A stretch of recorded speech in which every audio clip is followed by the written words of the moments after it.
നമസ്കാരം. കോടികൾ പൊടിച്ച് വിദേശവാസം, ധൂർത്തിന്റെ അവസാന വാക്ക് ചികിത്സയോ? കേരളത്തിലെ ആരോഗ്യരംഗം ഒന്നാമതെന്ന് പ്രസംഗം. എന്നാൽ മന്ത്രി പുങ്കവന്മാരും മുഖ്യമന്ത്രിയും ഒക്കെ ചികിത്സയ്ക്ക് പോകുന്നത് കോടികൾ പൊട്ടിച്ചുകൊണ്ട് വിദേശത്തും സ്വകാര്യ ആശുപത്രികളിലും. ജനപ്രതിനിധികളുടെ ചികിത്സാ ധൂർത്തിനെതിരെ ജനരോഷം ആളിക്കത്തുന്നു. കേരളത്തിലെ പൊതുജനാരോഗ്യ രംഗം ലോകോത്തരമാണ് എന്നും വികസിത രാജ്യങ്ങളോട് കിടപിടിക്കുന്നതാണ് എന്നുമൊക്കെ നിയമസഭയിലും പൊതുവേദികളിലും ഭരണാധികാരികൾ ആവർത്തിച്ച് അവകാശപ്പെടുമ്പോഴും തങ്ങൾ രോഗം വരുമ്പോൾ സംസ്ഥാനത്തെ സർക്കാർ ആശുപത്രികളെ കൈയൊഴിയുന്നു. അത്തരത്തിലുള്ള ജനപ്രതിനിധികളുടെ ഇരട്ടത്താപ്പാണ് ഇപ്പോൾ ചർച്ചയാകപ്പെടുന്നത്. മുൻ മുഖ്യമന്ത്രി പിണറായി വിജയൻ ഉൾപ്പെടെയുള്ള പ്രമുഖർ കോടിക്കണക്കിന് രൂപ പൊതുപണം ഉപയോഗിച്ച് വിദേശത്തും പ്രമുഖ സ്വകാര്യ ആശുപത്രികളിലുമൊക്കെ ചികിത്സ തേടുന്നതിന്റെ വിവരങ്ങൾ പുറത്തു വന്നതോടെയാണ് വിമർശനം കൂടുതൽ ശക്തമാകുന്നത്.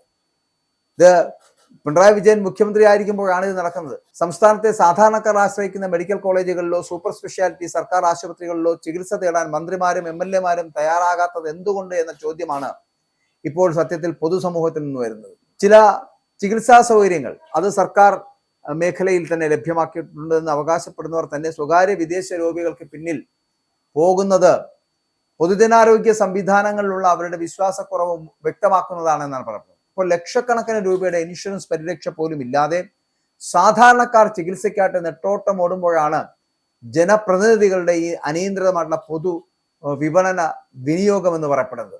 അപ്പോൾ മുൻ മുഖ്യമന്ത്രിയായിട്ടുള്ള പിണറായി വിജയൻ അമേരിക്കയിലെ പ്രശസ്തമായിട്ടുള്ള മയോ ക്ലിനിക്കിലെ ചികിത്സയ്ക്കായിട്ട് മാത്രം 3 തവണയായിട്ട് ഏകദേശം 88,18,210 രൂപ ഇതാണ് സംസ്ഥാന ഖജനാവിൽ നിന്നും കൈപ്പറ്റിയത്. ഇനിയിപ്പോൾ വിവരാവകാശ രേഖ പ്രകാരം അദ്ദേഹത്തിന്റെ ആകെ ചികിത്സാ ചെലവെന്ന് ഉറപ്പെടുന്നത് 93 ലക്ഷത്തിന് മുകളിലാണ്. സംസ്ഥാനത്തെ ആരോഗ്യ മേഖലയെ അന്താരാഷ്ട്ര തലത്തിൽ ബ്രാൻഡ് ചെയ്യാൻ ശ്രമിച്ചിരുന്ന സർക്കാരിന്റെ തലവൻ തന്നെ കോടികൾ ചിലവിട്ട് വിദേശത്ത് പോകുന്നതിന്റെ വിരോധാഭാസമാണ് ഇവിടെ ചോദ്യം ചെയ്യപ്പെടുന്നത്. അന്നത്തെ മുഖ്യമന്ത്രി മാത്രമല്ല, മന്ത്രിസഭയിലെ അംഗങ്ങളും പ്രതിപക്ഷ നേതാവും ഉൾപ്പെടെയുള്ളവർ ചികിത്സയ്ക്കായിട്ട് വലിയ തുകകളാണ് ഖജനാവിൽ നിന്ന് എഴുതി മേടിച്ചത്.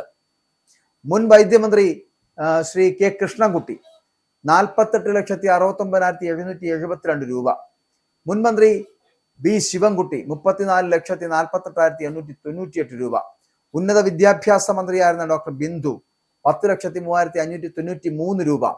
ഇങ്ങനെ ഇവരൊക്കെ ചികിത്സയ്ക്കായിട്ട് കൈപ്പറ്റിയ തുകകൾ ഇതാണ്. ക്യാബിനറ്റ് പദവിയുള്ള അന്നത്തെ പ്രതിപക്ഷ നേതാവ് VD സതീശൻ 6,40,786 രൂപയും സർക്കാർ chief whip doctor N. Jayaraj 1,19,158 രൂപയും ഈ ഇനത്തിൽ പൊതുപണത്തിൽ നിന്ന് വിനിയോഗിച്ചു.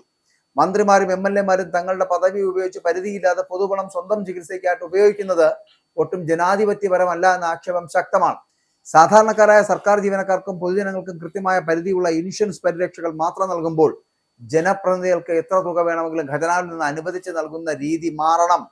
ഇവർക്കായിട്ട് നിശ്ചിത തുകയുടെ ഇൻഷുറൻസ് പരിരക്ഷ ഏർപ്പെടുത്തണമെന്നും അതിന് മുകളിലുള്ള ഒരു തുകയും അല്ലെങ്കിൽ അത്തരത്തിലുള്ള അതിന് മുകളിലുള്ള തുക സ്വന്തം കയ്യിൽ നിന്ന് ചെലവാക്കണം എന്നതുൾപ്പെടെയുള്ള കാര്യങ്ങളാണ് ഇപ്പോൾ ഉയരുന്ന പ്രധാന ആവശ്യമെന്ന് പറയുന്നത്.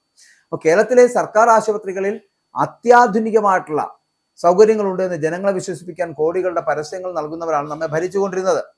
എന്നാൽ ഒരു ചെറിയ ശസ്ത്രക്രിയയ്ക്കോ വിദഗ്ധ പരിശോധനയ്ക്കോ പോലും ഇവർക്ക് സൗകര്യപ്രദമായിട്ടുള്ള പഞ്ചനക്ഷത്ര ആശുപത്രികളുടെ ആഡംബര മുറികൾ തന്നെ വേണമെന്ന് പറയപ്പെടുന്നു.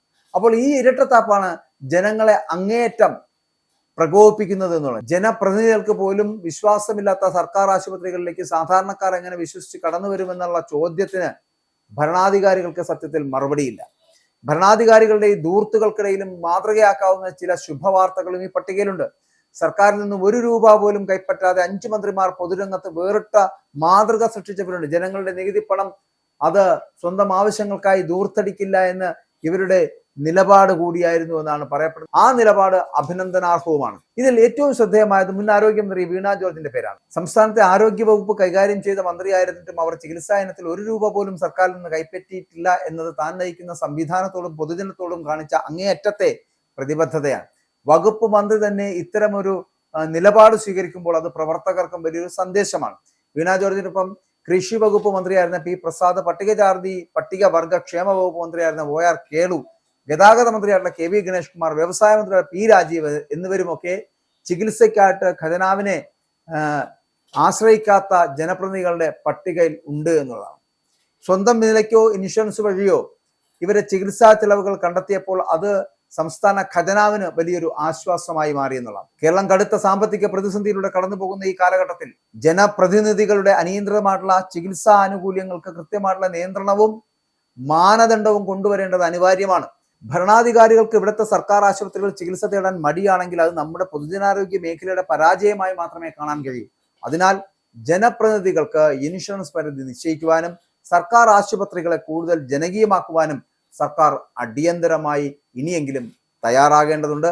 ഇല്ലെങ്കിൽ ഇനിയും ഇതുപോലെ കോടികൾ പൊടിച്ചുകൊണ്ട് വിദേശവാസം നടത്തുന്ന മന്ത്രിമാരെയൊക്കെ നമുക്ക് കാണേണ്ടി വരും.